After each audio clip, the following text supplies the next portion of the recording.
আজ আমি রান্না করলাম মাউথ ওয়াটারিং মুগ ডাল। সিরিয়াসলি কিচ্ছু দরকার নেই জানো, গরম ধোঁয়া ওঠা ভাতের সাথে এই ডাল, আর সাথে যদি কিচ্ছু ভাজা নাও থাকে পাঁপড় ভাজা হলেও চলে যাবে।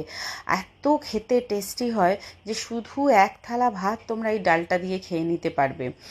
আমি এটা না কাজিরঙ্গায় যখন বেড়াতে গেছিলাম তখন শিখেছিলাম। প্রথমে মুগ ডালটাকে সামান্য তেলে একটু ভেজে নেবে, সামান্য তেল, তাতে নুন, হলুদ, কাঁচা লঙ্কা আর টমেটো দিয়ে সিদ্ধ করে নিয়েছিলাম। তারপরে না নামিয়ে একটু ডালটাকে ভেঙে নিয়েছিলাম ডাল ঘুটনি দিয়ে। ডালটা বেশ একটু ঘন হয়ে যাবে, তারপরে কড়াতে না বেশ খানিকটা রসুন আর শুকনো লঙ্কা ফোড়ন দিলাম। রসুনটাকে প্রথমে বেশ লাল করে ভেজে নেবে।